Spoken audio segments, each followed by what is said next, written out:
président de la République s'est entretenu dans l'après-midi avec les ambassadeurs de la République fédérale d'Allemagne au Niger, Gordon Crick, et du Nigeria au Niger, Touré Lawal.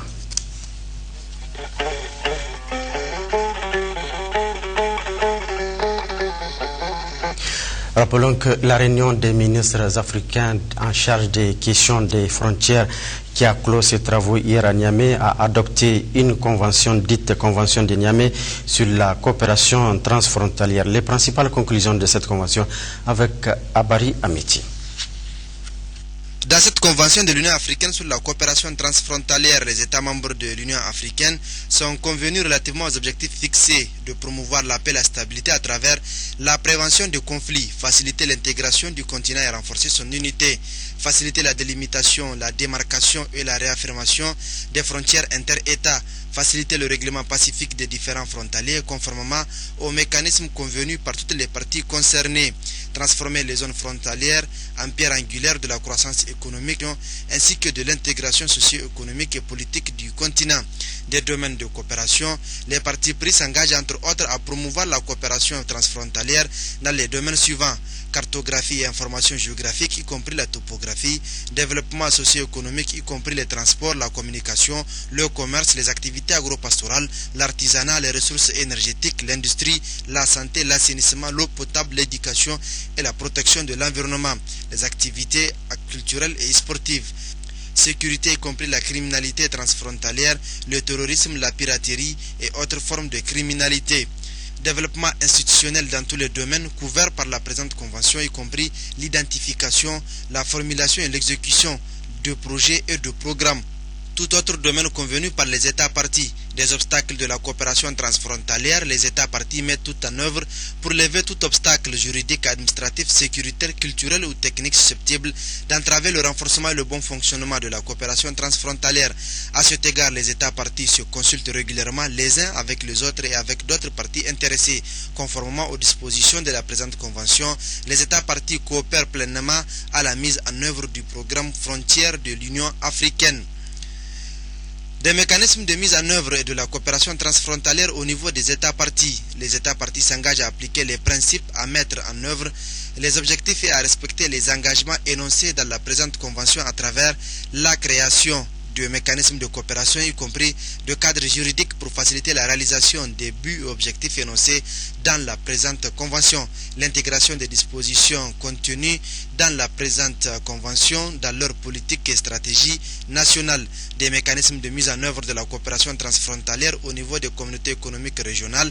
La Commission encourage chaque communauté économique régionale à créer un comité consultatif régional sur les frontières.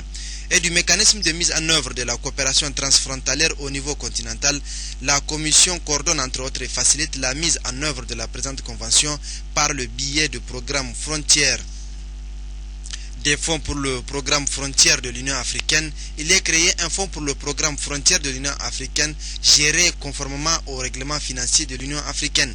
Les ressources du fonds pour le programme Frontières de l'Union africaine proviennent des contributions volontaires des États membres, des recettes diverses, y compris les dons et subventions, conformément aux principes et objectifs de l'Union africaine.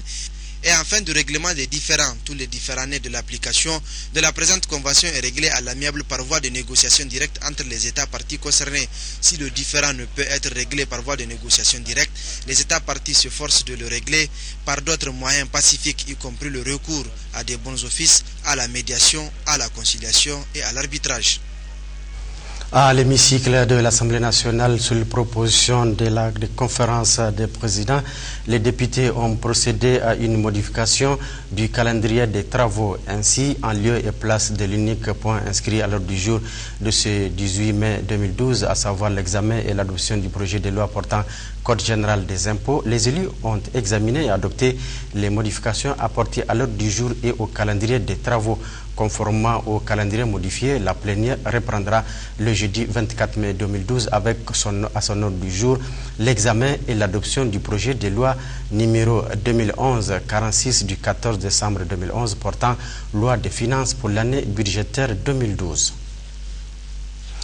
Le ministre d'État, ministre du Plan et de l'Aménagement du Territoire et du Développement communautaire Amadou Boukar Cissé a procédé ce matin à Niamey à la signature du document du projet Contribution à la consolidation de la paix dans le nord du Niger, instrument de stabilité à court terme 2012-2013. Le projet d'un montant de 3 milliards de francs CFA est le fruit d'un partenariat multilatéral entre le gouvernement du Niger, le programme des Nations Unies pour le développement, l'Union européenne et le Royaume du Danemark. Compte rendu Mahmoud Idrissa Ousmane Yayarab. L'insécurité alimentaire, la pauvreté et toute autre forme de vulnérabilité constituent les facteurs majeurs de l'insécurité des personnes et de leurs biens, a constaté le programme des Nations Unies pour le développement. Raison pour laquelle le gouvernement du Niger, à travers le ministère du Plan et du Développement communautaire, avec l'appui des partenaires techniques et financiers, à savoir le programme des Nations Unies pour le développement, l'Union européenne et le Royaume de Danemark, a mis sur pied ce projet qui vise à contribuer à la consolidation de la paix dans le nord du Niger. Le ministre d'État, ministre du Plan, chargé du développement communautaire, Amadou Aboubakar Sissé, a salué la mobilisation rapide des fonds d'un montant de 3 milliards de francs CFA pour la mise en œuvre de ce projet qui vise également à impulser une nouvelle dynamique de développement économique et social. Je voudrais saluer le PNUD, l'Union européenne et le Royaume du Danemark qui ont tenu à marquer leur solidarité avec notre pays qui fait face aux contraintes exogènes résultant des événements notamment au Mali et en Libye. Le retour massif des expatriés de certains pays de la sous-région, comme la Libye, et l'afflux massif de réfugiés en provenance du Mali ont imposé aux autorités de nouvelles difficultés en termes de prestations de services sociaux de base dans le domaine de la santé, de l'éducation, de l'alimentation en termes d'emploi. En effet, les contraintes sécuritaires exogènes contrarient également sérieusement tous les efforts que le gouvernement, déjà confronté à d'énormes défis de développement, déploie dans la mise en œuvre de réformes de croissance dans cette région. Monsieur le représentant résident, vous comprendrez que c'est avec un réel plaisir que je viens de procéder avec vous à la signature du document de projet par lequel le PNUD apporte un appui complémentaire au processus de consolidation de la paix dans le nord du Niger pour un montant de 6,1 millions de dollars US, soit environ 3 milliards de francs CFA. Ces ressources, dont une partie provient d'une mobilisation de fonds additionnels au programme de travail annuel du Niger PNUD auprès de l'Union européenne et du Royaume de Danemark, contribueront à couvrir les besoins financiers nés de l'urgente nécessité de répondre aux contraintes sécuritaires et de développement dans le nord du pays. Monsieur le représentant résident, comme vous le savez, le gouvernement, face à ces chocs, a été prompt à engager des mesures urgentes visant essentiellement à juguler leurs effets négatifs sur l'économie nigérienne à travers la stratégie de sécurité et de développement des zones sahélo-sahariennes qui vise à impulser une nouvelle dynamique de développement économique, social et culturel des zones confrontées à une problématique spécifique de développement influencée par les conditions précaires de sécurité.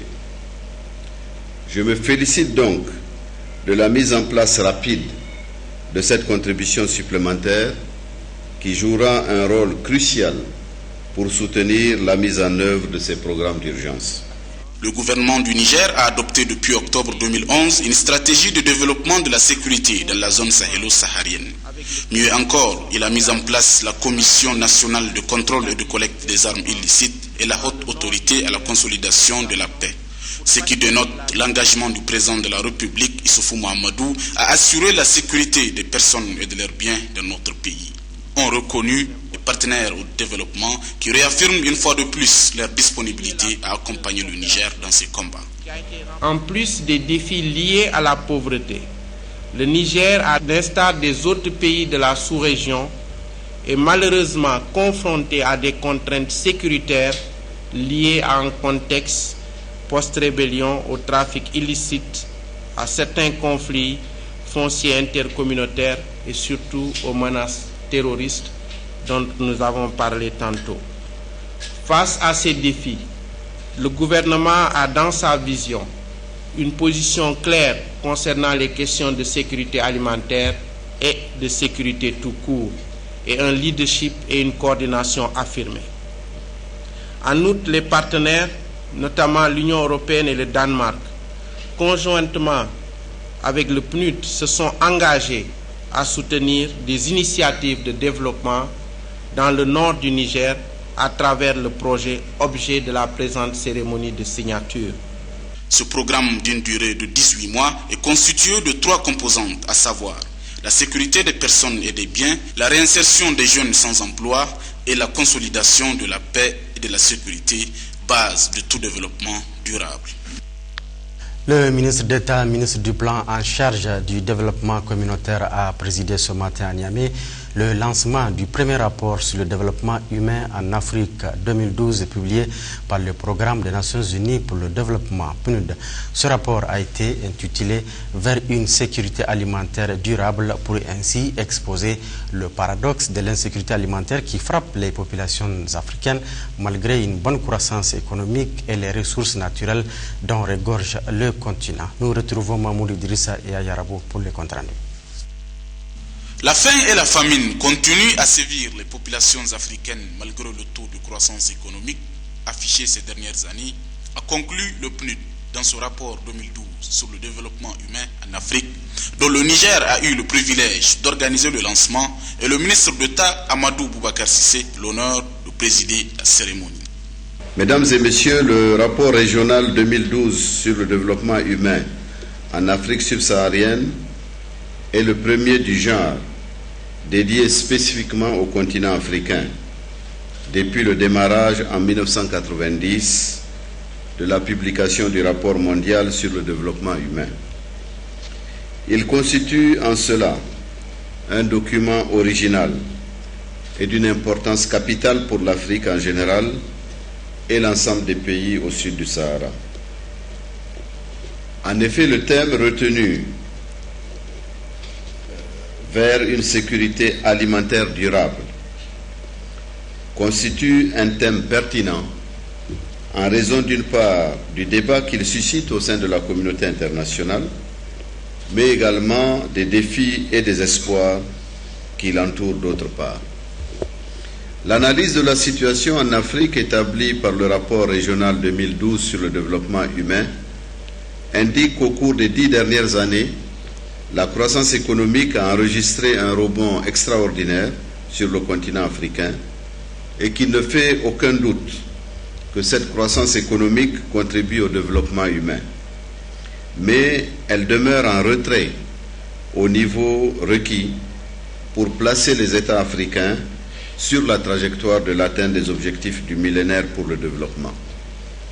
En effet, les progrès économiques rapides de l'Afrique n'ont pas suffi à assurer la sécurité alimentaire et une proportion significative de la population est encore victime de la faim.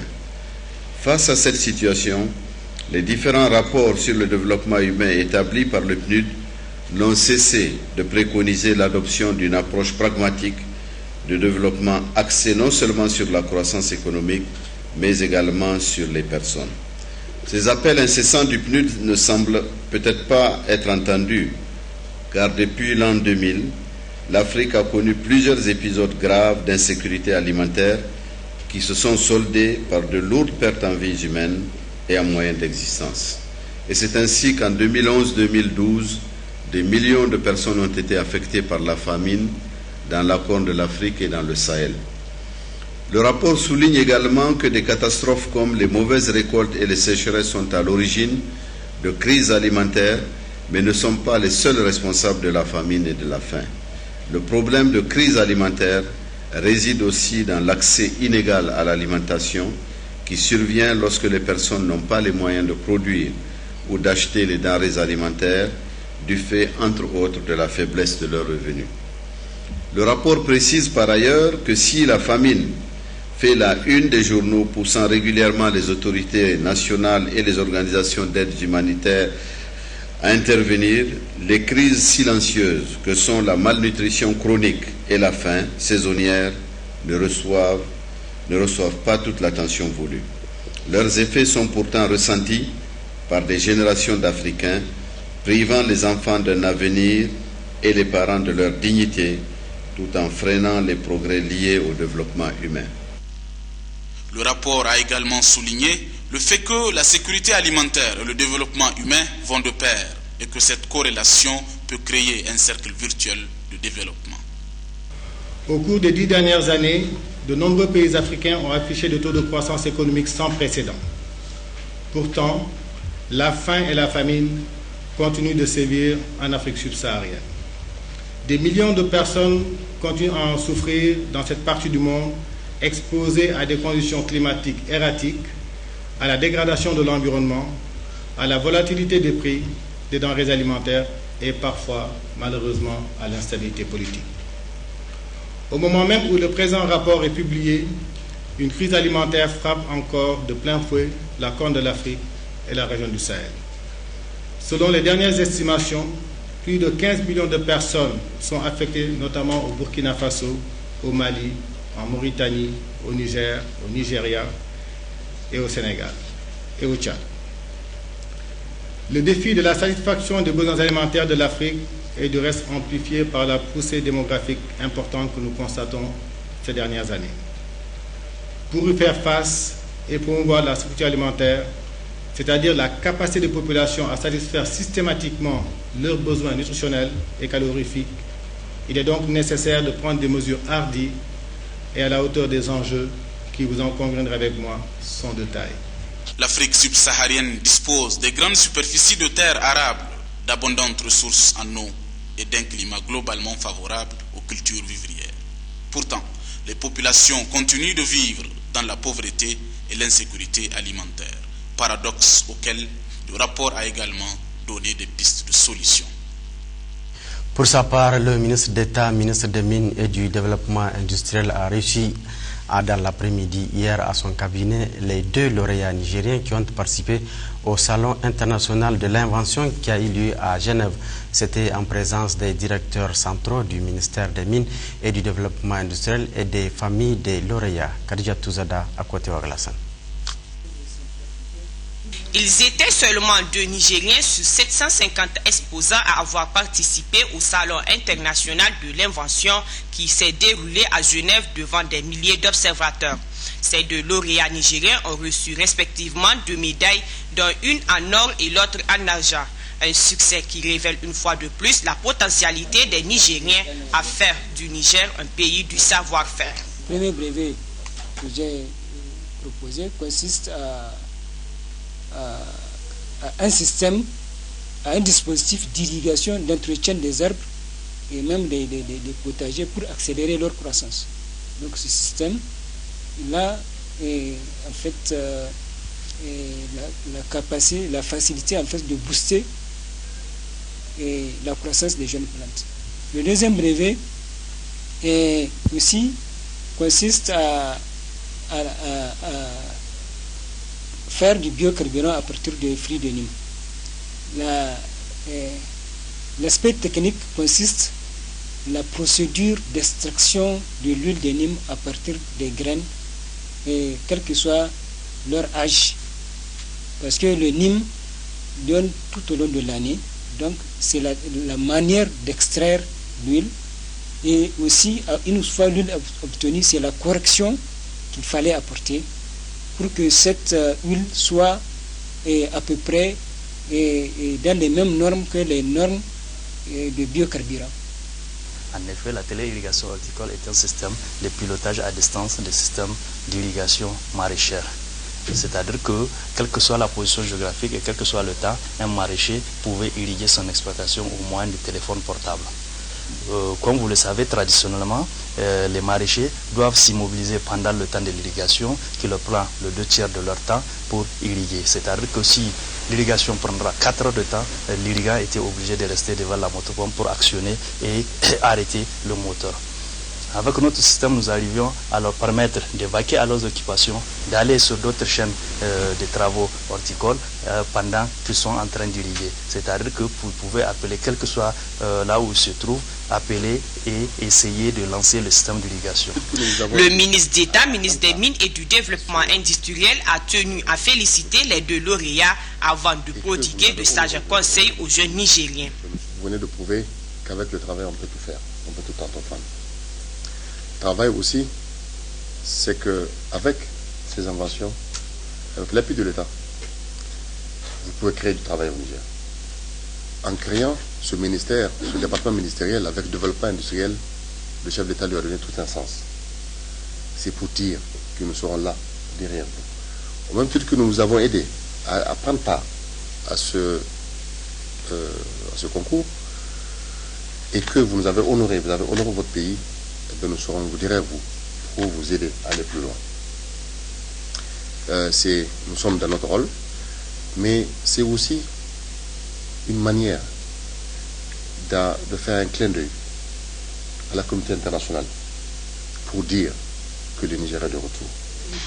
Le président des inventeurs du Niger a indiqué que ces deux inventeurs qui ont porté haut le drapeau nigérien au Salon international de l'invention étaient parmi plus de 1000 participants venus de 45 pays. Sani Jigo a interpellé les autorités de la 7e République afin d'encourager ces genres d'initiatives des jeunes Nigériens. Actualité à l'intérieur du pays à présent, le ministre d'État, ministre du Développement industriel, Omar Hamidou Tchana, a du 26 au 29 avril dernier effectué une mission en profondeur dans la région de Zender pour présenter le bilan de l'an 1 du président de la République, les solutions adoptées par le gouvernement pour faire face à la crise alimentaire et le lancement de l'initiative 3N. Compte rendu, Garmaman Kabir Nasser Issa. L'atteinte des objectifs du millénaire pour le développement au Niger est basée sur le développement de l'économie rurale, car le secteur rural, qui constitue le moteur de la croissance économique et sociale, occupe quelque 85% de la population totale. Conscient donc de cette importance de ce secteur, le président de la République, Issoufou Mamadou, a décidé, dès sa prise de fonction à la tête de la magistrature suprême, de s'attaquer vigoureusement aux problèmes auxquels ce secteur est confronté. Du reste, et comme l'on le sait déjà, la campagne agricole précédente n'a pas répondu aux attentes et aspirations légitimes de la laborieuse population nigérienne et s'est soldée par un important déficit alimentaire. Ce qui du coup a entraîné une situation d'insécurité alimentaire pour les populations et leurs cheptels déjà confrontées à une pauvreté généralisée. Pour ainsi remédier à cet état de fait, les plus hautes autorités du Niger, à leur tête le président Issoufou Mamadou, se sont promptement investis à l'élaboration et à la mise en œuvre du programme de la Renaissance avec en toile de fond l'initiative 3N, les Nigériens nourrissent les Nigériens, ainsi que le programme d'urgence en chantier et qui prendra d'ici peu fin pour ainsi inverser les tendances à la paupérisation des populations et leur donner espoir pour que sécheresse ne soit plus synonyme de famine. Des objectifs en somme nobles, des efforts déployés en cette première année d'exercice de pouvoir par Issoufou Mamadou et qui, visiblement, donnent aujourd'hui espoir aux Nigériens qui ont bénéficié d'importants investissements touchant tous les secteurs sociaux de base et que du 26 au 29 avril dernier, une mission conduite par le ministre d'État, ministre des Mines et du Développement industriel, Omar Hamidou Tchana, est composée des autorités régionales, des cadres centraux et régionaux à visiter. Ceci, bien entendu, pour présenter le bilan de l'an 1 du président de la République, les solutions adoptées par le gouvernement et ses partenaires face à la crise alimentaire avec notamment le programme d'urgence pour le court terme et le lancement de l'initiative 3N pour le long terme. Occasion aussi saisie par le ministre d'État Omar Hamidou Tchana dans toutes les localités des 9 départements sur les 10 qui comptent la région de Zender de faire un plaidoyer pour la consolidation de la paix et de la sécurité. En un an et au regard de tout ce qui a été réalisé au profit des populations, l'on est en droit de croire que l'indépendance socio-économique, politique et culturelle des Nigériens est dans une bonne voie et plus rien ne pourra constituer une embûche ou une entrave au train Niger. Du reste, le ministre d'État, ministre des Mines et du Développement industriel, s'est réjoui du fait que partout, les populations ont exprimé leur satisfaction totale des interventions menées dans le cadre du programme d'urgence. Elles ont également exprimé leur plein engagement à accompagner le président de la République dans la poursuite du dit programme. Omar Hamidou Tchana s'est davantage réjoui au cours de sa mission de constater que d'importantes réalisations constatées au niveau des sites, notamment de récupération des terres, surcreusage des mares, empoisonnement, ont permis de procurer des emplois à plusieurs milliers de femmes et de jeunes. Quant aux médecins récemment recrutés au niveau de CSI, la présence a beaucoup contribué à l'amélioration de la qualité des soins. Heureux d'être parmi toute cette gamme de médecins de la fonction publique. Heureux aussi d'être parmi les premiers à être affectés dans les CSI. Parce que c'est une nouveauté, que ce soit pour l'État, que ce soit pour nous autres médecins aussi, qui connaissions avant des structures un peu plus élevées, plus équipées. Maintenant, donc, on est dans des CSI, plus en contact avec les populations. La réalisation de plusieurs blocs de classe au niveau des écoles est aussi un plus et du tonus donné au système éducatif dans la région des Zender. Et partout où il s'est rendu, Omar Hamidou Tchana devait saisir l'occasion pour remercier les vaillantes populations et n'a pas manqué de féliciter et d'encourager l'ensemble des techniciens des services déconcentrés pour leur abnégation à la réussite de sa mission avant de les exhorter à accompagner davantage les autorités administratives et coutumières dans leur inlassable effort à mobiliser et impliquer les populations dans les actions de développement. En marge des travaux de la réunion annuelle des cadres de son département ministériel, le ministre de l'Agriculture a effectué une série de visites. C'est ainsi que Ouasseydou s'est rendu au niveau du périmètre irrigué de Giratawa avant de se rendre à Koudrawa en vue d'encourager les responsables de l'INRAN, Institut national de recherche agronomique du Niger, pour la production des semences améliorées. Imrana Idrissa Sandanatay. En compagnie du gouverneur de la région de Maradi, Sid Mohamed, le ministre de l'Agriculture Ouasseydou a visité le périmètre irrigué de Giratawa. Ce potentiel irrigable est vaste de 900 hectares, dont 400 hectares en extension. Ces travaux d'extension de ce périmètre irrigué, confiés à l'entreprise Wazir qui connaissent un retard de près de 3 ans, sont à un taux d'exécution de 98%. La connexion électrique est non réalisée. Les pompes ne sont pas fonctionnelles. Les parcellaires ne sont pas réalisés et la mise en œuvre de ce périmètre irrigué connaît des difficultés. La deuxième visite a conduit le ministre Ouasseydou au village de Kodrawa où l'INRAN, l'Institut national de recherche agronomique du Niger, expérimente la production des variétés améliorées de mil et de sorgho CEPON 82 et F1 223. Ces variétés présentent de très forts rendements allant de 2,5 tonnes à l'hectare à 4 tonnes par hectare. Au regard des besoins des paysans en semences améliorées et de la contribution que peuvent apporter ces variétés, dans le programme d'urgence, les parcelles de production passera de 150 hectares en 2011 à 300 hectares cette année, a dit Ibrahim Bawa, directeur de l'Institut national de recherche agronomique du Niger, Maradi. Le ministre de l'Agriculture, Ouasseydou, tire ici le bilan de ces deux visites. Nous avons constaté que, hélas, malgré en tout cas les instructions fermes que nous avions données et malgré la promesse de l'opérateur adjudicateur du marché et de finir les travaux avant fin novembre, début décembre, que malheureusement, comme je l'ai dit, les travaux ne sont pas encore finis au niveau d'un bloc de 200 hectares. Donc nous avons clairement exprimé notre désapprobation à l'endroit de l'entreprise qui exécute les travaux et nous lui avons donné des instructions fermes pour que dans les plus brefs délais, il puisse finaliser les travaux qui sont actuellement à hauteur de 98% de taux de réalisation. Donc les 2% là qui restent, donc on a demandé à l'entrepreneur de faire diligence parce que la campagne agricole, elle n'attend pas. Elle est déjà là, on a vu des producteurs qui ont déjà semé ou d'autres qui sont en train de faire le labour au niveau de l'aménagement même. Donc ceci étant, les pénalités qui sont prévues par les textes, par le code du marché vont être rigoureusement appliquées à l'entrepreneur. Ici, nous sommes au niveau d'une parcelle de production de semences de base par l'INRA. Donc en pleine saison sèche, vous avez vu les résultats qui sont plus que satisfaisants, très encourageants.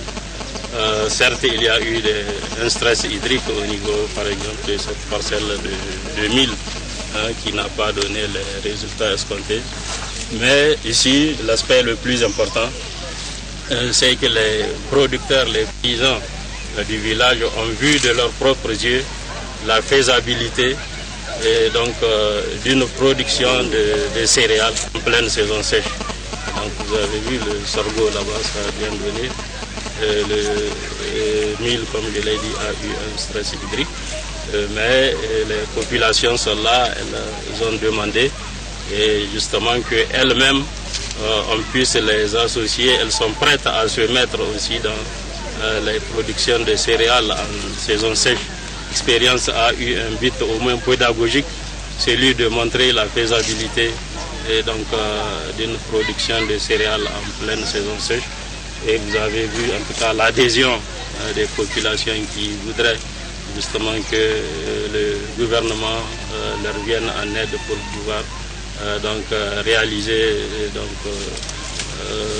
cette pratique qui entre donc dans le droit fil de l'initiative 3N que nous sommes en train de mettre en œuvre avec d'autres structures.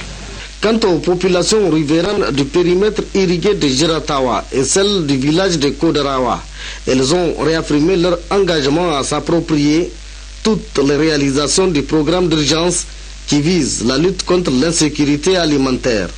Elles ont par la même occasion demandé au ministre de l'Agriculture, Oua Seydou, de transmettre toute leur reconnaissance au président de la République, Issoufou Mahamadou, et au chef du gouvernement, Brigitte Raffini, pour l'attention particulière qu'il porte aux préoccupations du monde rural.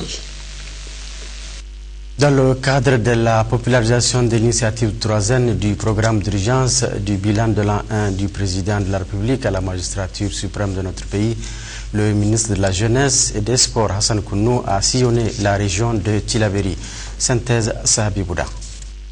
Du 26 avril 2012 au 4 mai 2012, le ministre Hassan Kounou de la Jeunesse et des Sports, accompagné d'une forte délégation composée du gouverneur de la région, le général Youssoufa Mamadou Meiga, des conseillers du président de la République et du Premier ministre, des cadres centraux et régionaux, des forces de défense et de sécurité, a visité l'ensemble des départements de la région de Tillabéri, de Bankilare, en passant par Tera, Torodi, Kolo, Saïfilengue Abala, Balayara, Walam, Gotei, Banibangu, Aérou et Tillabéri. Au cours de ce déplacement, le ministre Hassan Kounou a entretenu les populations du programme 3N.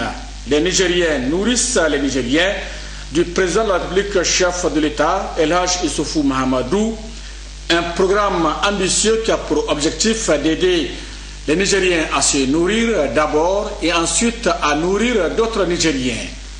Il s'agit donc, a expliqué le ministre Hassan Kounou, de recenser toutes les potentialités favorables aux cultures irriguées. À propos justement de ces potentialités hydriques de surface et souterraines, la région de Tillabéri en regorge des centaines de mares, des puits, des puisards et le fleuve Niger qui traverse la région sur une longueur de 420 km, ainsi que ses affluents et ses milliers d'hectares de terres riches où les paysans s'adonnent toute l'année à des cultures irriguées, du jardinage et du maraîchage. En plus de ces potentialités, a précisé le ministre Hassan Kounou, d'autres points d'eau verront le jour pour mettre tous les Nigériens au travail 12 mois sur 12. Ce programme a rencontré l'adhésion totale des populations qui se sont fortement réjouies de cette initiative du président de la République, chef de l'État, Issoufou Mahamadou. S'agissant du programme d'urgence du président de la République, chef de l'État, le ministre de la Jeunesse et des Sports, Hassan Kounou, a certes parlé des efforts et des moyens matériels et financiers engagés pour sa réalisation, mais ici, ce sont plutôt les populations qui ont tiré leur propre bilan, car elles sont avant tout les seuls bénéficiaires. Au cours de toutes les réunions, des meetings en salle ou sur les terrains, les populations se sont félicitées de la promptitude avec laquelle le gouvernement de la 7e République a réagi en mettant à leur disposition des semences de qualité, du matériel aratoire, la réhabilitation de certains points d'eau, du matériel agricole et des engrais. En guise de témoignage, les populations ont exposé les fruits de leur labeur au ministre Hassan Kounou et à sa délégation qui ont exprimé toute leur satisfaction.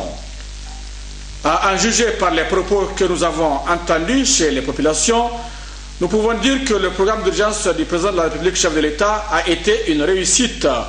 Réussite qui a permis aux populations de juguler elles-mêmes les déficits alimentaires enregistrés ça et là dans la région de Béni.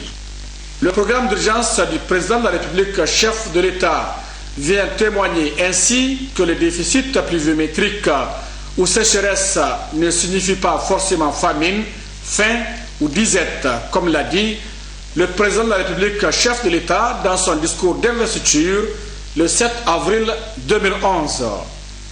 Concernant le bilan des réalisations contre Issoufou Mahamadou à la magistrature suprême de notre pays, le ministre Hassan Kounou a visité des centaines d'écoles qui ont vu leurs paillotes remplacées par de nouvelles classes en matériaux définitifs et les nattes et autres tabourets remplacés par des tables flambant neuves.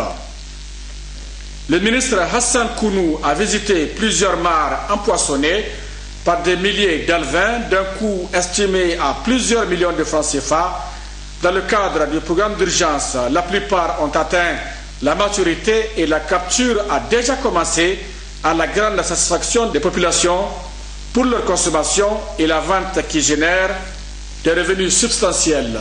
Les travaux de récupération de terres ont également suscité un engouement chez les populations qui ont tiré de cette opération d'importantes sommes d'argent et permis de fixer les jeunes dans leur village.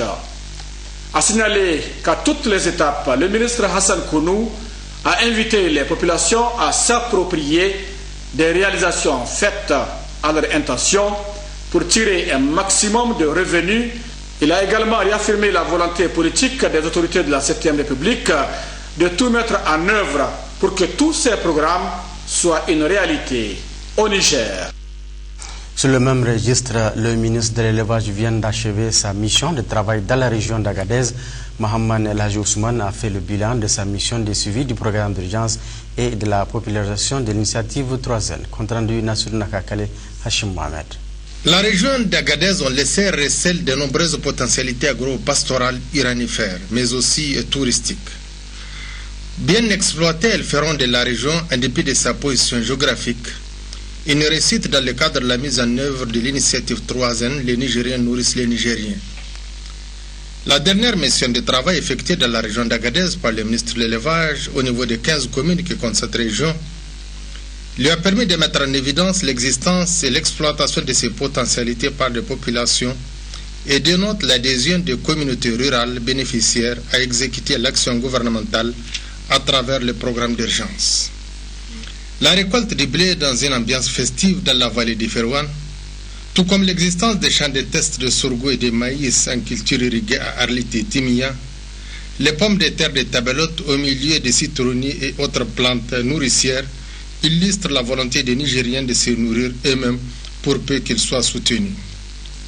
En tirant les conclusions de sa mission de 13 jours dans la région d'Agadez, les ministres de l'élevage, à la tête d'une importante délégation dont le gouverneur de la région, le colonel-major Garba Mikido, le conseiller chargé de mission à la présidence de la République et à la primature, Mohamed Laj Ousmane a partout exprimé aux vaillantes populations de l'Aïr, du Kawar, du Djado, de l'Irazer et du Tadarest les salutations et les remerciements du président de la République, son Excellence Alhaji Issoufou Mahamadou, pour leur forte mobilisation qui donne la preuve de leur attachement aux idéaux qui animent la 7e République.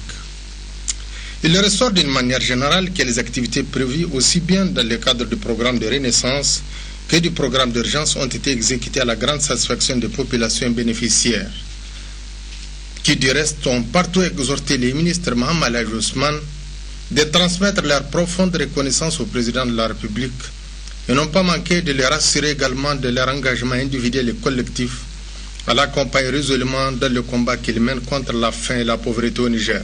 En termes de réalisation physique, sans être exhaustif, dans le domaine de l'éducation, on peut retenir que la mission a constaté que sur 133 classes prévues en matériaux définitifs, 131 classes ont été construites et réceptionnées et les cours se poursuivent normalement.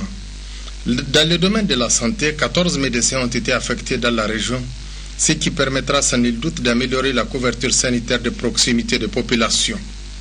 Dans le domaine de l'élevage, à retenir la mise en place progressive de 1100 tonnes d'intrants zootechniques et le bon déroulement de la campagne de vaccination gratuite du cheptel. Dans le domaine de l'assistance aux populations vulnérables, on peut retenir également qu'au total 7000 tonnes de vivres ont été mises à la disposition de la région. Pendant ce temps, les activités génératrices de revenus se poursuivent. Fixation des dunes, banquettes, mini-pépinières, cordons pureux. Sur le plan sécuritaire, la mission a relevé avec satisfaction le retour de la paix dans la région d'Agadez, situation caractérisée notamment par la suppression de l'escorte, libre circulation des personnes et des biens et une adhésion totale des populations à la culture de la paix et leur engagement à accompagner les forces de défense et de sécurité dans leur mission de préservation de la paix et de la sécurité. Ici à Niamey, le ministre des Transports Ibrahim Yacouba s'est rendu hier après-midi à la Direction générale de la météorologie nationale, 6 au quartier Terminus. Le colonel Ibrahim Yacouba est allé s'enquérir des conditions de travail dans cette direction. À l'issue de sa visite, le ministre Ibrahim Yacouba a présenté ses félicitations aux travailleurs de la dite direction et a promis de les appuyer dans leurs tâches importantes pour le développement du pays. Gérard Abdelaziz, Suleiman Mamour. À son arrivée à la Direction générale de la météorologie nationale DMN, le ministre en charge du transport Ibrahim Yacouba, accompagné de ses proches collaborateurs, a d'abord suivi un exposé du directeur général de la météorologie, Traoré Abdelkarim, sur la situation actuelle et les perspectives du service qu'il dirige. Le responsable de la météorologie nationale a axé son intervention sur 7 points, à savoir mission et attribution, organigramme, contribution au développement des secteurs socio-économiques, ressources humaines, ressources matérielles et moyens logistiques, principales difficultés et contraintes, puis enfin, perspectives et recommandations de la Direction générale de la météorologie nationale. On retiendra que la DMN, créée en 1961, a pour mission d'élaborer et de mettre en œuvre des politiques et stratégies en matière de météorologie en relation avec les priorités nationales du pays. À ce titre, elle participe à la définition de la politique nationale, des stratégies, des plans et des programmes, élabore les textes législatifs et réglementaires, veille à l'application de la législation et de la réglementation en matière de météorologie ou encore met en œuvre des systèmes d'observation, de traitement, de prévision, d'archivage et de diffusion des données. Pour ce qui est de la contribution de la météorologie au développement des différents secteurs socio-économiques, le directeur général a indiqué, entre autres, la réalisation de bulletins d'information sur la situation météorologique et la prévision météorologique quotidienne destinée aux usagers, aux décideurs, aux cadres techniques des ministères concernés, aux producteurs ruraux et aux partenaires au développement. Par rapport aux ressources humaines, l'effectif de la météorologie nationale est de 48 agents, toutes catégories confondues, dont 9 femmes. De cet effectif, 44 personnes sont en activité, dont 2 en position particulière, et l'on compte 2 contractuels et 3 appelés de service civique. Et dans 10 ans, 23 agents iront alors leur droit à la retraite, soit 48% de l'effectif. Le problème de personnel se pose donc. Le directeur général de la DMN a saisi l'opportunité pour remercier et encourager le ministre des Transports Ibrahim Yacouba pour avoir permis le recrutement de 5 ingénieurs récemment. Autre difficulté soulignée dans l'exposé, l'insuffisance des moyens financiers, l'étroitesse des locaux, la vétusté et le manque d'équipement. La liste est longue. En ce qui concerne les perspectives et les recommandations, la DMN a élaboré et soumis à la BAD un projet de développement de l'information et de la prospective climatique, PDPC, d'un coût de 13 millions de dollars US, soit environ 7 milliards de francs CFA. Ce projet, qui prendra en charge certaines des difficultés de la DMN pendant sa durée, à savoir 5 ans, sera adopté par la dite banque dans les tout prochains mois. Cependant, il est nécessaire à indiquer le directeur général que le gouvernement appuie les efforts de la DMN dans le cadre de la recherche et de la diversification des sources durables de financement de ses activités. Après l'exposé, le ministre des Transports a visité les 4 divisions que compte la DMN. Il s'agit de la division exploitation réseau, la division climatologie, la division agrométéorologie et de la division coopération technique. Ibrahim Yacouba a été particulièrement attentif aux explications des responsables de ces divisions et des services irrelevants, 2 par division.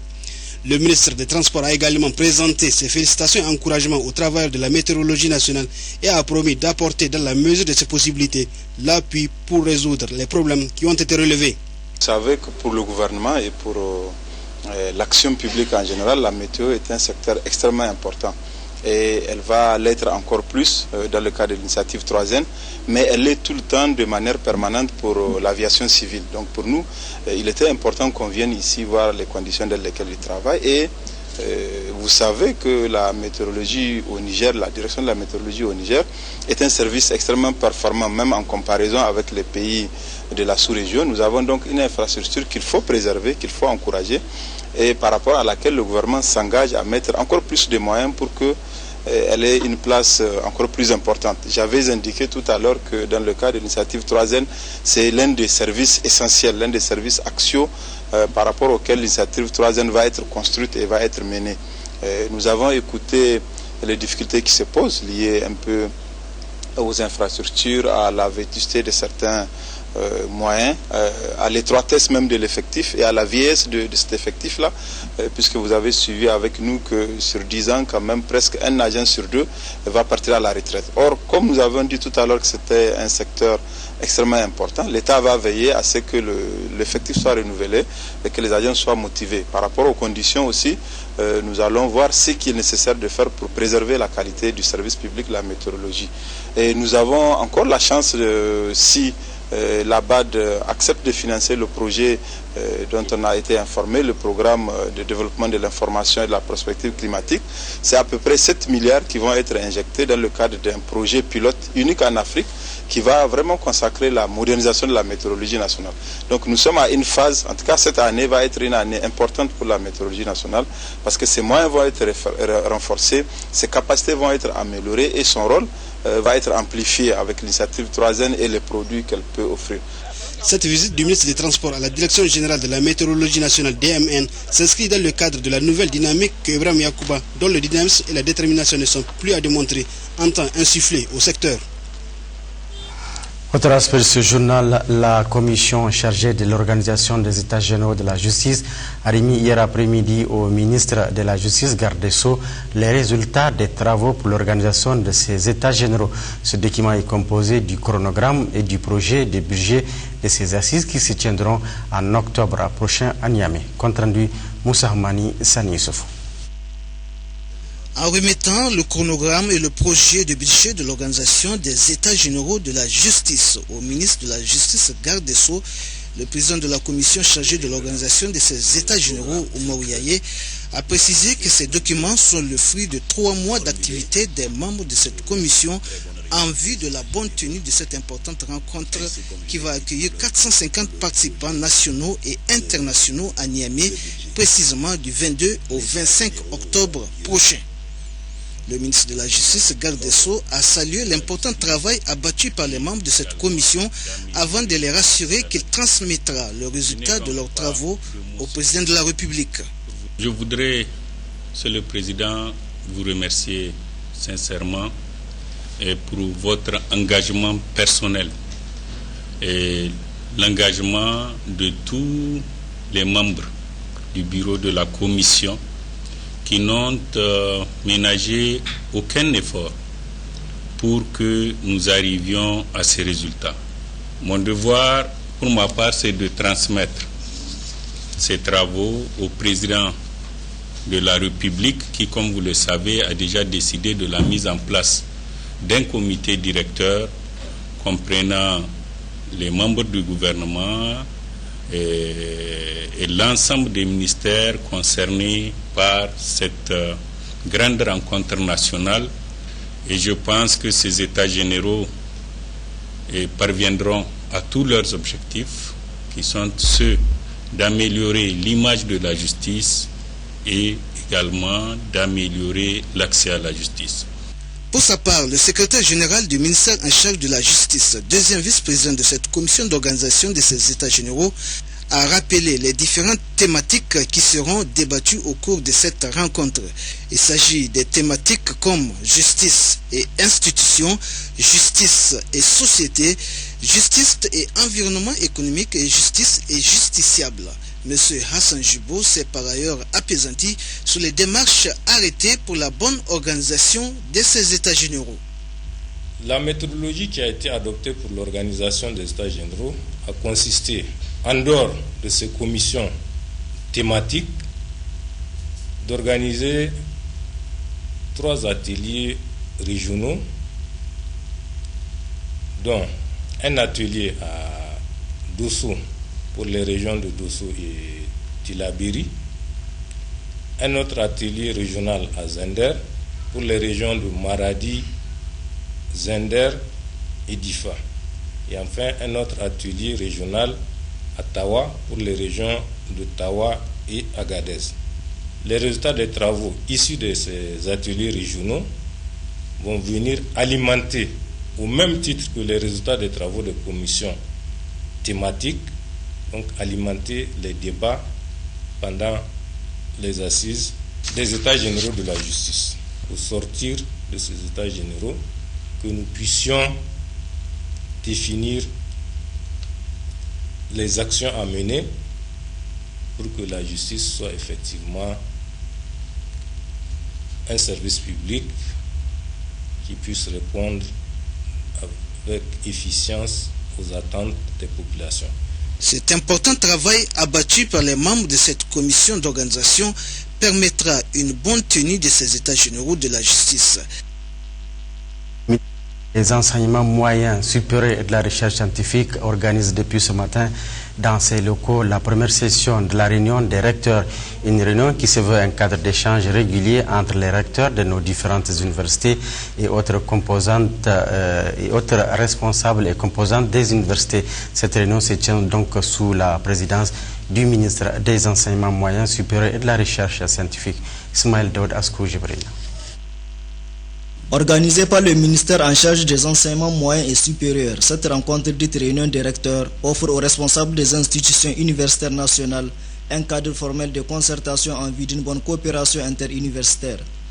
Durant cette première session, les recteurs des différentes universités et autres responsables du ministère débattront sur la mise en œuvre d'un cadre partenarial entre les universités publiques, l'examen des textes institutionnels régissant les universités de Maradi, Tawa et Zander, la question académique ainsi que plusieurs autres points inscrits à l'ordre du jour de cette rencontre. En ouvrant les travaux, le ministre des enseignements moyens et supérieurs et de la recherche scientifique a indiqué que les grands défis de développement et les enjeux de l'économie du savoir sur le progrès économique et social ont amené le gouvernement à élargir l'offre d'enseignement supérieur dans notre pays, notamment par la création de 3 universités. En œuvrant à la mise en place d'un dispositif d'enseignement supérieur plus proche des bénéficiaires, le gouvernement élargit les chances de notre jeunesse à se préparer de manière plus contributive au combat du développement national et à devenir le vecteur essentiel d'autonomie et de création de richesses, incontournable dans la perspective de la lutte contre la pauvreté. 2 ans après, que de chemin parcouru dans la vie de nos jeunes universités, même si beaucoup reste à faire. Le chemin est encore long, mais une bonne organisation nous permettra sans doute de l'envisager avec espérance et efficacité. La cérémonie qui nous réunit ce matin est à cet effet de la plus haute importance. En décidant de créer un cadre permanent de rencontres entre nos 4 universités publiques, notre département ministériel offre l'opportunité d'un dialogue interuniversitaire qui permettra aux unes d'offrir leur expertise aux autres et à toutes de s'inscrire dans une dynamique de développement de l'enseignement supérieur dans notre pays. La réunion des recteurs fournit en effet aux responsables des différentes institutions universitaires un cadre formel de concertation et d'action favorable à l'émulation scientifique. Notons que cette rencontre des recteurs se tiendra chaque année et à tour de rôle dans chacune des universités afin de passer en revue toutes les questions relatives à la gouvernance institutionnelle, académique et financière dans la recherche d'un meilleur investissement au service de l'épanouissement de notre société. De ce journal, le directeur général de la Nigélec a présidé ce matin au siège de la société une réunion technique entre les techniciens de la dite société et ceux de la Power Holding Company of Nigeria, PHCN. 4 points sont inscrits à l'ordre du jour de cette réunion de 48 heures. Il s'agit notamment des travaux d'extension du poste de Birnin Kebbi et des problèmes d'exploitation de l'interconnexion Katsina-Gazawa-Maradi-Zender. Gérard Abdelaziz pour le compte-rendu. La réunion va statuer sur les travaux d'extension du poste de Birnin Kebbi, les problèmes d'exploitation de l'interconnexion Katsina-Gazawa-Maradi-Zender, le projet d'interconnexion 330 kV WAP dorsal nord et la cession de transformateurs de 7,5 MVA à 15 MVA. La rencontre va également examiner les problèmes d'exploitation des lignes d'interconnexion qui ont connu beaucoup de perturbations ces dernières semaines. Cette réunion technique entre la Nigérienne d'électricité Nigélec et la Power Holding Company of Nigeria PHCN, la nouvelle appellation de la NEPA, est la suite logique de la rencontre en avril dernier à Abuja des ministres en charge de l'énergie des deux pays. Les deux ministres ont fait le point de la situation de la relation et de la coopération énergétique entre nos deux pays frères. Et ils ont relevé que il est bien connu de par le monde la solidité de la relation entre la République fédérale du Nigeria et la République du Niger.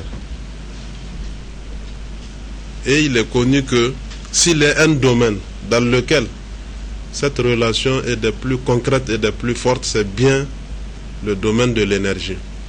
Et ils nous ont incité, nous autres qui sommes les acteurs de ce secteur-là, à tout mettre en œuvre pour renforcer davantage cette relation. Les deux ministres ont examiné les points d'intérêt commun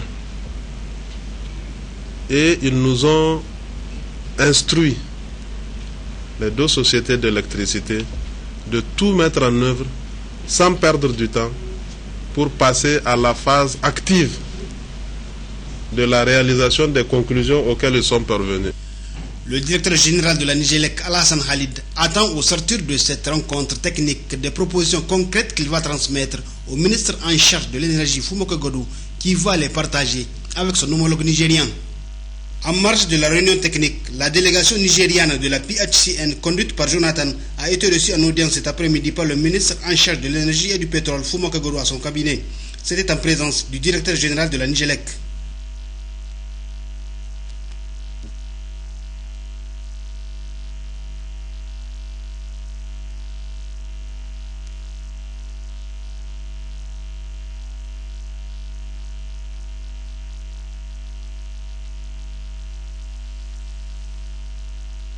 L'intégralité de cette interview en partie magazine de cette édition.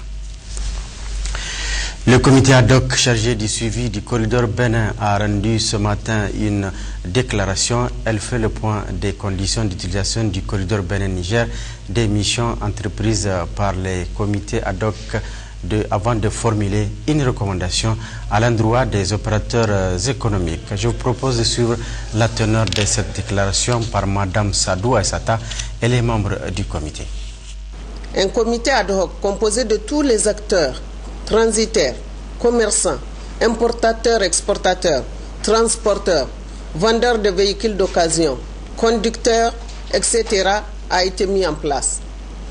Le comité a déjà élaboré un programme d'activité et un document faisant le point des traités et conventions relatifs au transport et au transit des marchandises. Il a entrepris plusieurs démarches à travers la commission mixte nigéro-béninoise de coopération au niveau des autorités portières béninoises en vue de la recherche de solutions aux problèmes d'utilisation du corridor Bénin-Niger. Il a organisé des séances de sensibilisation à l'endroit des opérateurs économiques, des consulaires, des parlementaires, etc. Le comité ad hoc entreprendra dans les jours à venir des missions de sensibilisation et de concertation dans toutes les régions concernées par les problèmes d'utilisation du port de Cotonou. En outre, des missions seront entreprises par le comité au niveau des principaux ports de la sous-région en vue de rechercher les voies et moyens pour améliorer les conditions de passage des marchandises à destination du Niger, tant en ce qui concerne les délais que les coûts.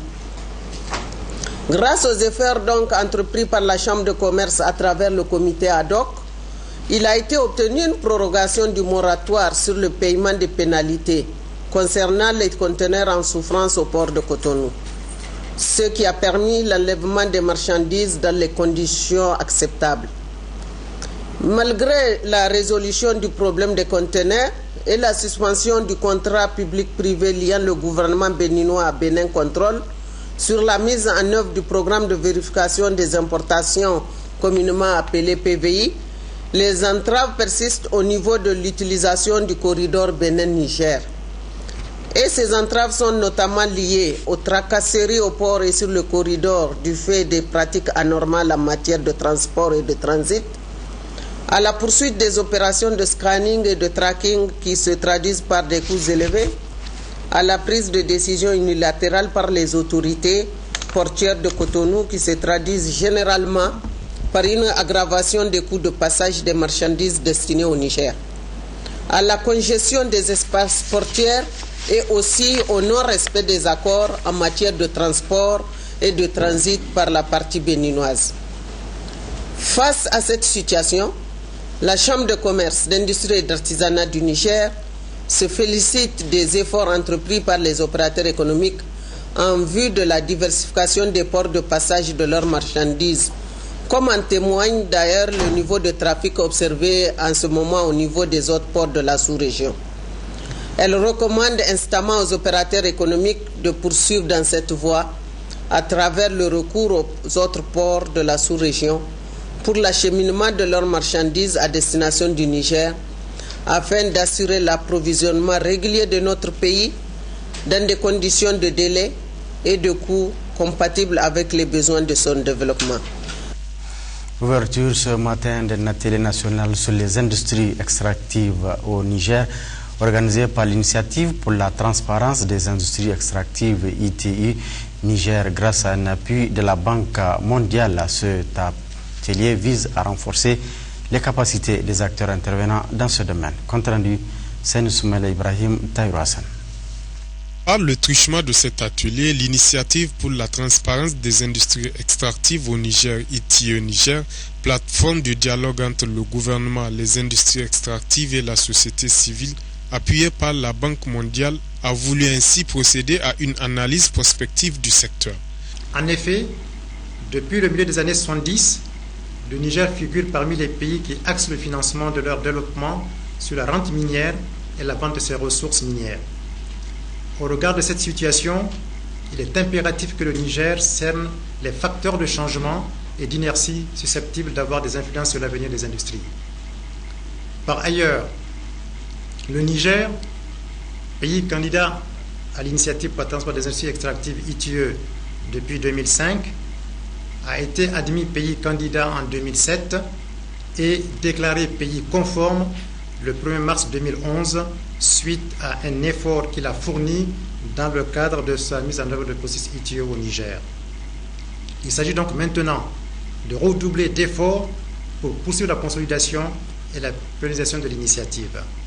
Pour s'y faire, le Comité national de concertation s'y est engagé à travers son plan d'action 2010-2013, notamment dans sa composante renforcement des capacités. Et l'atelier qui vient de prendre fin entre dans ce cadre. L'atelier avait pour objectif de réunir des ressources humaines qualifiées pour leur permettre d'échanger des idées, de croiser leurs réflexions, leurs analyses et leurs avis sur l'industrie extractive, de faire ressortir de manière consensuelle des facteurs susceptibles d'avoir des influences sur l'avenir des industries extractives au Niger. Ainsi, au sortir de ce séminaire, les participants ont acquis une connaissance des méthodes et techniques prospectives et ont élaboré une liste de variables susceptibles d'avoir des influences sur l'avenir de l'industrie extractive au Niger, outils d'aide à la décision et éléments venant enrichir un débat public responsable sur le secteur. Enfin, nous en venons à la partie magasin de cette édition. Comme je le disais tout à l'heure, en marge de la réunion des techniciens de la Nigelec et ceux de la Société nigériane d'électricité PHCN, le directeur général de la Nigelec a accordé une interview à nos reporters. Il s'est exprimé notamment par rapport à l'association énergétique au Nigeria voisin qui, on le sait, a des répercussions dans notre pays. Je vous souhaite une bonne réception. Alors depuis ce matin, vous êtes en réunion avec une délégation de la Société d'électricité du Nigeria. La situation énergétique au niveau des deux pays est à l'ordre du jour. Alors vous avez été un peu briefé par rapport à celle du Nigeria. Est-ce que vous pouvez nous faire un point de la situation actuelle au Nigeria? Merci Télé Sahel de l'opportunité que vous m'offrez d'apporter quelques éléments d'information à nos compatriotes par rapport à la situation difficile en matière d'alimentation en énergie électrique que nous vivons actuellement au Niger, mais une situation qui n'est pas spécifique au Niger. Du fait de la mauvaise pluviométrie de l'année dernière, la situation d'alimentation en énergie électrique dans la sous-région ouest africaine est difficile dans tous les pays. Nous traversons quasiment une situation de crise énergétique majeure. Même des pays qui sont relativement nantis, reconnus pour être stables sur le plan de l'alimentation électrique, comme le Ghana, ont connu des délestages et connaissent encore des délestages cette année. Des pays comme la Côte d'Ivoire, au moment où nous nous installions une location de 20 MW, la même société, Agreco, était en train d'installer parallèlement 100 MW à Abidjan. Le Burkina Faso fait recours à la location de groupe aussi à hauteur d'une 60aine de mégawatts. Il en est de même pour le Sénégal. En ce qui concerne le Nigeria, qui est le plus grand producteur d'énergie électrique dans la région ouest africaine et qui alimente le Niger et le Bénin et le Togo, la situation est difficile et nous avons eu à l'expliquer déjà sur votre plateau.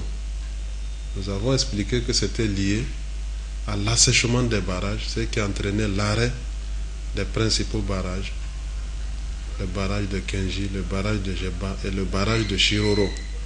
À cela est venu s'ajouter une pénurie dans l'alimentation en gaz qui font qu'actuellement, et la délégation du Nigeria vient de nous faire le point, la puissance disponible sur le réseau du Nigeria au maximum est autour de 3000 MW pour un besoin de 10 200 MW. Donc à peine ils arrivent à adresser le tiers de leurs besoins. Donc vous pouvez imaginer, et nous sommes vraiment toujours solidaires avec nos frères et sœurs du Nigeria, la situation difficile, qui est plus difficile que la nôtre, dans laquelle ils sont. Heureusement, avec le retour des pluies, Ils nous ont dressé des perspectives qui montrent que certains des barrages comme Chiroro vont être relancés déjà en début de semaine prochaine et que le gouvernement fédéral est en train de prendre en charge la question d'approvisionnement en gaz, ce qui fait qu'ils nous ont rassuré que dans les semaines à venir, la situation va s'améliorer. Revenons au Niger ou à Maradi, depuis un certain temps, on constate un regain de coupure d'électricité. Est-ce que vous pouvez expliquer à ces populations ce qu'il y en est et des dispositions qui sont en train d'être prises pour y remédier? Depuis le 10 mai,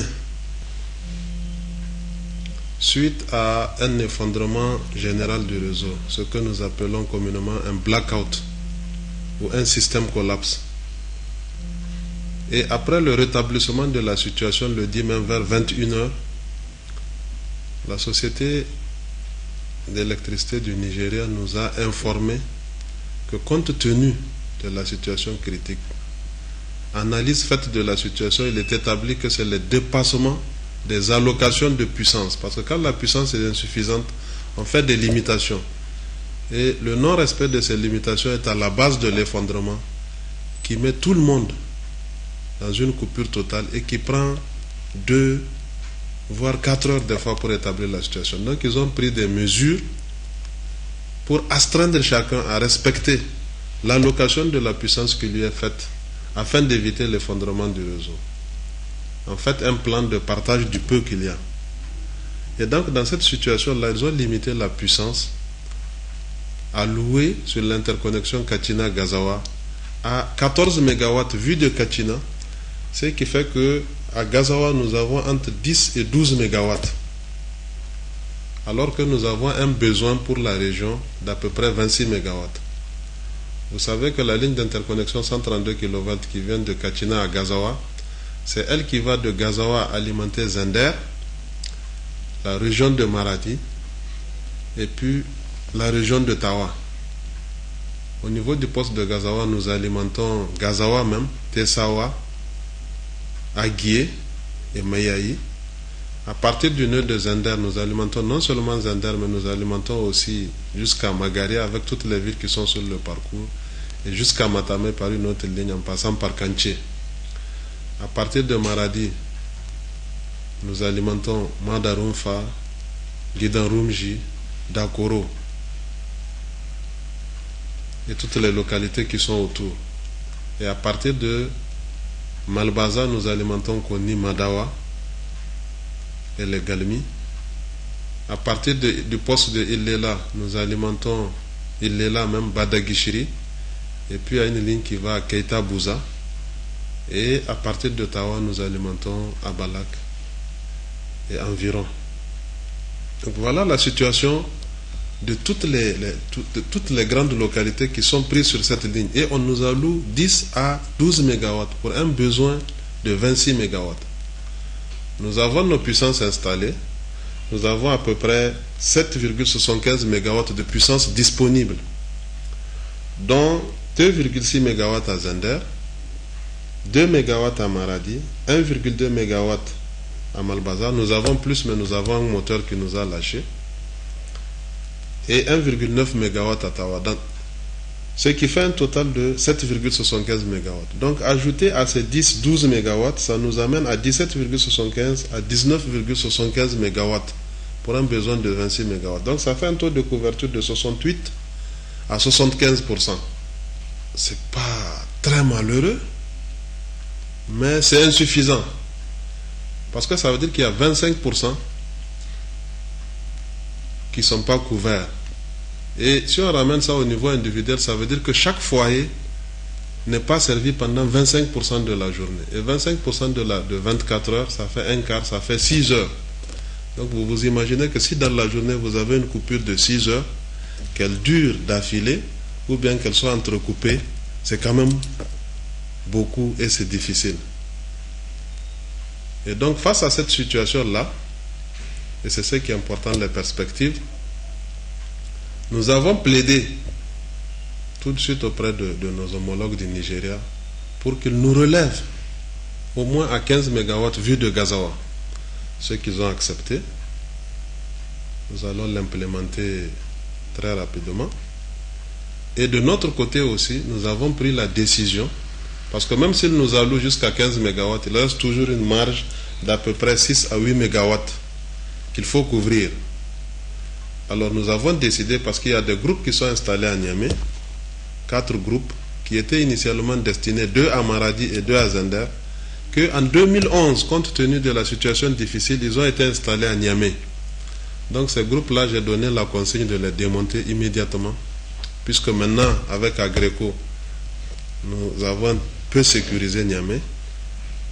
Nous allons les démonter et les installer le plus rapidement que nous pouvons à Maradi et à Zender. Donc ça va apporter un supplément d'à peu près 6 à 7 MW qui va venir s'ajouter. Avec cette allocation supplémentaire et cette installation-là, nous devons pouvoir rétablir la situation à la normale. Mais je dois avouer, parce que nous devons la vérité à nos compatriotes, que cette installation-là va prendre un délai minimum d'1 mois. Nous allons accélérer autant que faire se peut, mais ça prendra 1 mois. Mais comme je vous dis, de l'autre côté, les barrages vont commencer à redémarrer et qui sait, peut-être d'ici quelques semaines, la situation va se rétablir. Mais pour le moment, nous avons à peu près un déficit de l'ordre de 25% dans la région centre de notre pays. Nous comprenons la difficulté, la détresse de nos concitoyens. Maintenant, quelquefois, il arrive que dans cette situation déjà de déficit, il y a des pannes qui arrivent. Hier nuit, nous avons eu une panne sur un disjoncteur à Gazawa qui a isolé la ligne principale 132 kV qui alimente Maradi et qui vient à Malbaza Tawa. Nos équipes se sont mises là-dessus.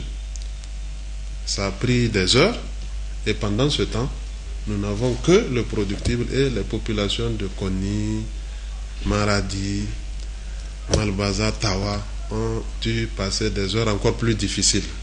J'ai eu beaucoup d'appels. J'ai essayé d'expliquer, mais nous avons pu rétablir la situation aux alentours de 21h, 22h. Ce genre de situation, une radio de la place a même fait un commentaire là-dessus. Qu'en est-il exactement et quelles sont les mesures prises pour rétablir la situation? Tout à fait. J'ai eu écho des commentaires qui ont été faits par cette télévision. Je regrette qu'ils ne soient pas venus s'informer avant de diffuser. On ne peut pas leur empêcher de diffuser leur information, mais ils pouvaient quand même compléter l'information des citoyens en cherchant à savoir la cause du problème. Quand s'est-il passé exactement? Le samedi 12 mai, exactement à 15h15, un défaut d'isolement sur la ligne 20 kV de Tirozérine, où se trouve la centrale de Sonicha, à Agadez. Donc un défaut d'isolement est intervenu sur cette ligne et le défaut entraînait le déclenchement de la ligne. Donc qu'est-ce que nous avons fait? Nous avons d'abord démarré la centrale d'Agadez, parce que dans toutes les grandes localités, nous avons des centrales secours pour parer aux urgences. La centrale d'Agadez a une capacité pour couvrir à peu près 40%. Nous l'avons renforcée par tout récemment. Elle couvre à peu près 40%. Et quand nous l'avons démarré, nous avons pris les zones prioritaires. C'est d'abord les hôpitaux, et puis les garnisons militaires et centres de commandement. Maintenant, le reste, nous essayons de tourner pour servir les différents quartiers de la ville. Et nous avons lancé l'opération maintenant de la recherche et correction du défaut, parce que c'est une ligne quand même qui fait 60 km et qui ne suit pas la route, ça traverse les montagnes pour arriver à Agadez. Ce n'était pas facile, surtout la nuit tombait. Nous avons pu identifier un premier défaut au niveau de la ville de Turo même. Nous avons corrigé ce défaut et nous avons été capables de reprendre la ville de Turo aux alentours de minuit. Mais le tronçon entre Turo et Agadez, il y avait des défauts, un défaut qui persistait, qu'il fallait chercher et trouver. Et il a fallu seulement vers 7 h du matin le lendemain pour pouvoir corriger complètement le défaut. Et Agadez a été rétabli autour de 7 h le lendemain. Je dois avouer que l'alimentation de cette zone-là, heureusement, est la plus stable. Nous avons un taux de disponibilité de l'ordre de 99 à 100%. Mais il faut signaler que cette ligne-là, qui est une ligne 20 kV, est insuffisante pour assurer une alimentation à 100% de la ville d'Agadez. C'est une ligne qui est en saturation. Et nous avons budgétisé au cours de l'exercice 2012 le renforcement de cette ligne par la construction d'une deuxième ligne 20 kV. Nous attendons la livraison du matériel qui est commandé à cet effet et nous avons déjà commencé à approvisionner le chantier en poteau béton. Je suis sûr que les populations d'Agadez, certaines des populations d'Agadez ont dû voir les camions de Nigélec qui ont commencé à entreposer des poteaux pour renforcer cette ligne et assurer une alimentation très satisfaisante de la ville d'Agadez. Malgré l'amélioration de la situation énergétique avec l'installation des groupes agricoles, des coupures persistent encore. À quoi il dit cela? Oui, j'avais dit sur votre plateau que cette année, les instructions que nous avons reçues des autorités étaient de proscrire les délestages. Et j'avais expliqué c'est quoi les délestages. Les délestages, c'est programmer que de telle heure à telle heure, tel quartier n'aura pas d'électricité, de telle heure à telle heure, tel quartier n'aura pas d'électricité. Nous avons ici reçu instruction dès notre prise de fonction de mettre fin à cela de façon ferme et au plus haut niveau. Et c'est ça qui a justifié l'installation de Agreco. Et nous avons promis qu'il n'y aura pas de délestage. Et il n'y a pas de délestage. Maintenant, ce qui se passe, ce sont les coupures. Et ces coupures-là, elles interviennent quand il y a le blackout au Nigeria. Et chaque fois qu'il y a ces coupures, nous faisons un communiqué à la télévision. Et quelquefois, moi-même ou mes collaborateurs, le directeur de la production et du transport, le secrétaire général, intervenons directement sur le plateau de la télévision pour expliquer à quelle heure l'incident est arrivé, à quelle heure l'incident a été corrigé. Mais tout à l'heure, au cours des discussions avec la délégation du Nigeria, le chef de la délégation du Nigeria nous disait ceci. Parce que dès qu'il y a une coupure, on les embête au téléphone. Il m'a dit qu'il a compris ça quand il est sorti de l'avion. Quand il a senti la température, il s'est rendu compte que réellement, nous avons des raisons de le faire. Parce que chez eux, même quand il y a une coupure à Abuja, il dit vous pouvez ouvrir vos fenêtres et puis dormir.